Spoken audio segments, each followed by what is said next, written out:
Capítulo 5. El rey Hiram de Tiro siempre había tenido buenas relaciones con David, así que al saber que Salomón había sido ungido para suceder en el trono a su padre David, le mandó una embajada.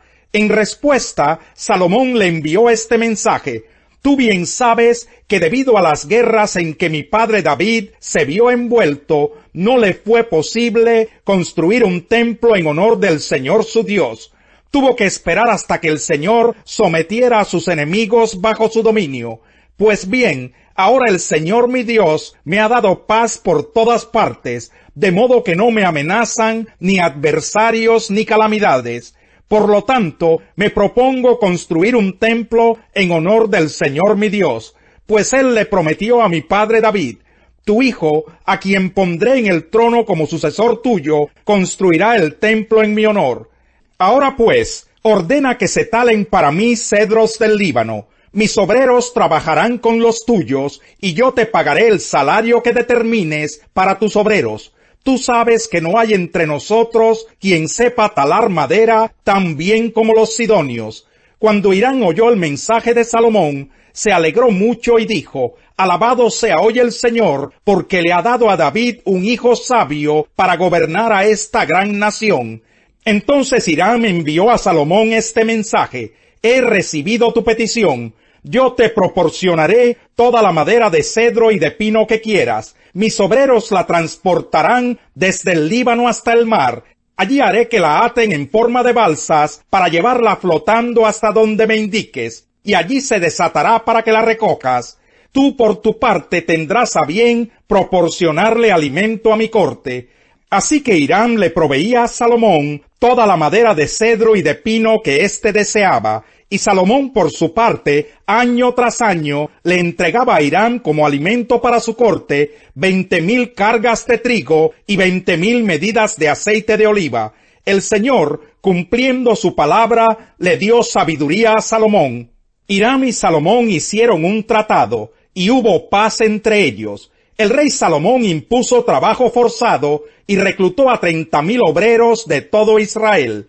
Los envió al Líbano en relevos de 10,000 al mes, de modo que pasaban un mes en el Líbano y 2 meses en su casa. La supervisión del trabajo forzado estaba a cargo de Adonirán. Salomón tenía en las montañas 70,000 cargadores y 80,000 canteros. Había además 3,300 capataces que estaban al frente de la obra y dirigían a los trabajadores. Para echar los cimientos del templo, el rey mandó que sacaran de la cantera grandes bloques de piedra de la mejor calidad. Los obreros de Salomón e Hiram, junto con los que habían llegado de Gebal, tallaron la madera y labraron la piedra para la construcción del templo. Capítulo 6. Salomón comenzó a construir el templo del Señor en el 4º año de su reinado en Israel, en el mes de Siv, que es el mes segundo. Habían transcurrido 480 años desde que los israelitas salieron de Egipto. El templo que el rey Salomón construyó para el Señor medía 27 metros de largo por 9 metros de ancho y 13 metros y medio de alto. El vestíbulo de la nave central del templo medía también 9 metros de ancho y por el frente del templo sobresalía 4 metros y medio. Salomón también mandó colocar en el templo ventanales con celosías. Alrededor del edificio y contra las paredes de la nave central y del santuario interior construyó un anexo con celdas laterales. El piso inferior del anexo medía 2 metros con 25 centímetros de ancho. El piso intermedio, 2 metros con 70 centímetros. Y el piso más alto, 3 metros con 15 centímetros. Salomón había mandado hacer salientes en el exterior del templo para que las vigas no se empotraran en la pared misma. En la construcción del templo solo se emplearon piedras de cantera ya labradas, así que durante las obras no se oyó el ruido de martillos ni de piquetas, ni de ninguna otra herramienta. La entrada al piso inferior se hallaba en el lado sur del templo. Una escalera de caracol conducía al nivel intermedio y a la planta alta. Salomón terminó de construir el templo, techándolo con vigas y tablones de cedro. A lo largo del templo construyó el anexo, el cual tenía una altura de 2 metros con 25 centímetros y quedaba unido a la pared del templo por medio de vigas de cedro. La palabra del Señor vino a Salomón y le dio este mensaje: ya que estás construyendo este templo, quiero decirte que si andas según mis decretos y obedeces mis leyes y todos mis mandamientos, yo cumpliré por medio de ti la promesa que le hice a tu padre David. Entonces viviré entre los israelitas y no abandonaré a mi pueblo Israel. Cuando Salomón terminó de construir la estructura del templo, revistió las paredes interiores con tablas de cedro, artesonándolas desde el piso hasta el techo. El piso lo recubrió con tablones de pino. En el santuario interior, al fondo del templo, acondicionó el lugar santísimo, recubriendo el espacio de 9 metros con tablas de cedro desde el piso hasta el techo. Junto al lugar santísimo estaba la nave central, la cual medía 18 metros de largo. El interior del templo lo recubrió de cedro tallado con figuras de calabazas y flores abiertas. No se veía una sola piedra, pues todo era de cedro. Salomón dispuso el lugar santísimo del templo para que se colocara allí el arca del pacto del Señor. El interior de este santuario, que medía 9 metros de largo por 9 metros de alto, lo recubrió de oro puro, y también recubrió de cedro el altar.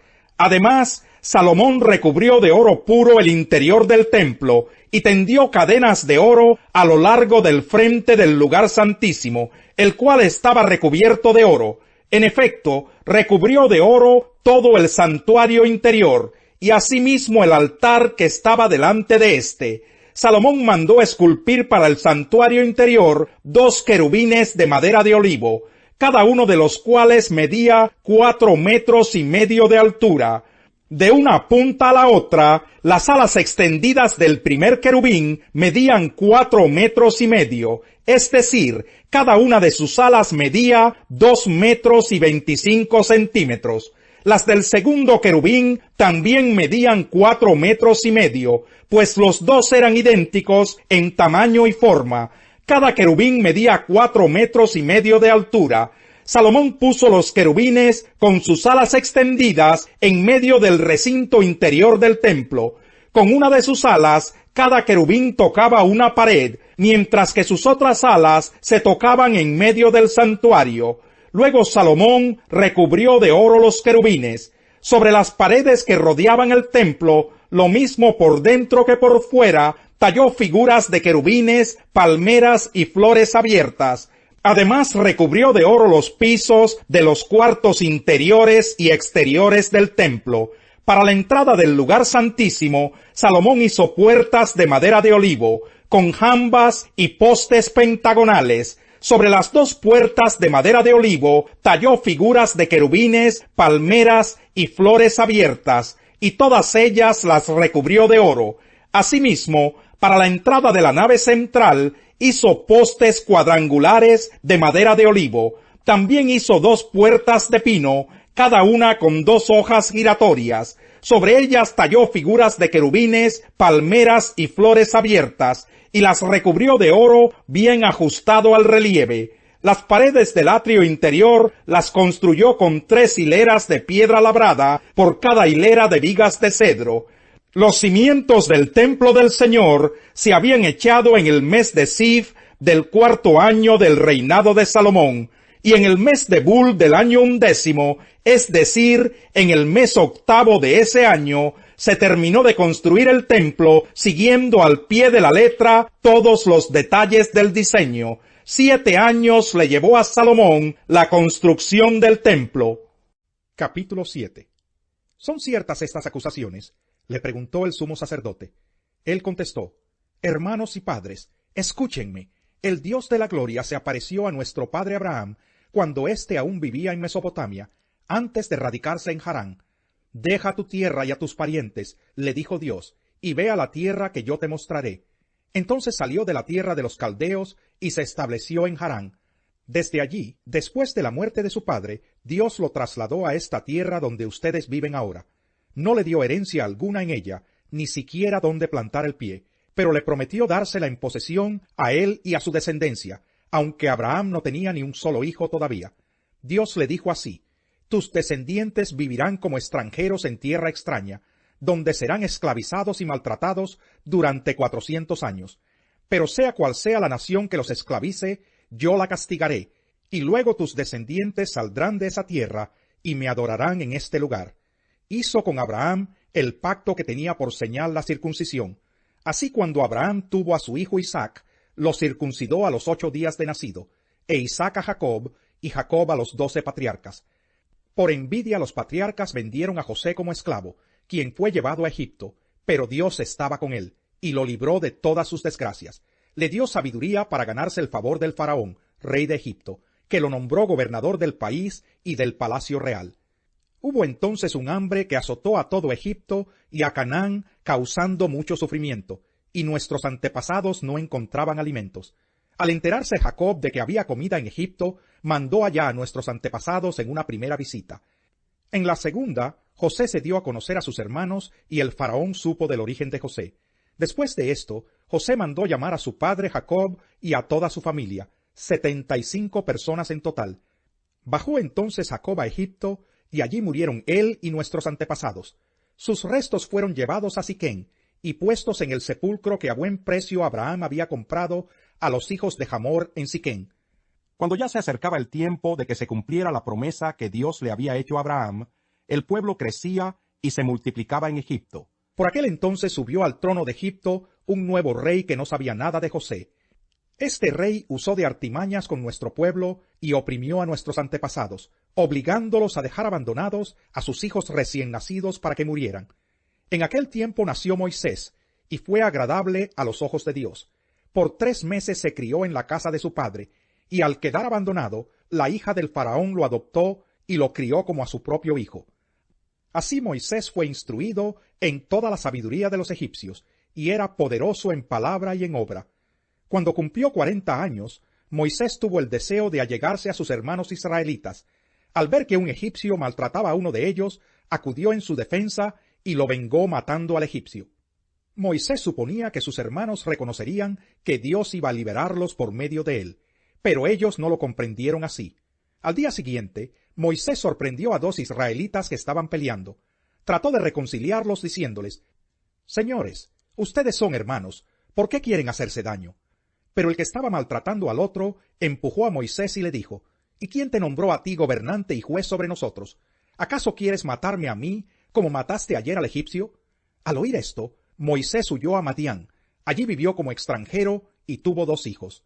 Salmo 127.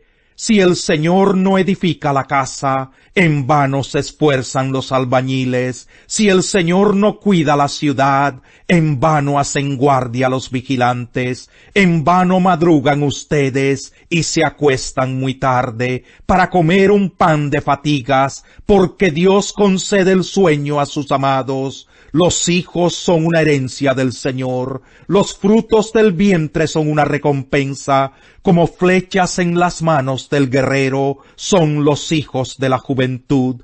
Dichosos los que llenan su aljaba con esta clase de flechas. No serán avergonzados por sus enemigos cuando litiguen con ellos en los tribunales. Oh devorador, el perverso provoca contiendas, y el chismoso divide a los buenos amigos.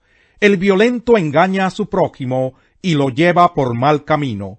El que guiña el ojo trama algo perverso. El que aprieta los labios ya lo ha cometido.